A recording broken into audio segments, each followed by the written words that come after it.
আপনার আরেকটি টিকিট আছে ওই সুপারভাইজার কাছে আপনার ভাড়া যে 800 দিয়েছে আপনার ভাড়া 690 টাকা হবে। আপনি তো 800 দিয়ে আপনি যে নাই কোর্টে আপনাদের যে জরিমানাটা হচ্ছে টাকা এখানে দিয়ে আপনারা গাড়ি নিয়ে যেতে হবে। যাত্রীরা ঢাকা বা অন্যান্য জায়গায় যাচ্ছে তো আমরা দেখেছি যে টিকিটের গায়ে লেখা আছে 820 টাকা, যদিও এগুলো নন এসি 690 টাকা ভাড়া হবে। এছাড়াও যাত্রীরা আমাদের কাছে বলেছে যে 1000 টাকা 1100 টাকা কোথাও 900 টাকা করে নেওয়া হচ্ছে, কিন্তু 820 টাকা লিখছে। তাদের যেতে হবে, বাধ্য হয়ে তারা টিকিট কেটেছে এবং বাকি টাকা ফেরত না নিয়েও গাড়িতে চড়েছে।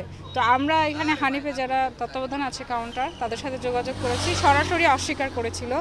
এর পরবর্তীতে আমরা গাড়িগুলো রেখেছি, তো তারা আসছে। আমরা তাদেরকে দুইটা সড়ক পরিবহন আইন 2018-র 34 এবং 102 ধারা অনুসারে অতিরিক্ত ভাড়া আদায়, এবং তাদেরকে গতদিন আমরা বলেছিলাম যে ভাড়া না আদায় করার জন্য এবং 4 টাকানোর জন্য, সেই আদেশ পালন করছে না। এই জন্য 102 ধারাতেও তাদেরকে দুইটা ধারা মিলে 20,000 টাকা জরিমানা করা হয়েছে।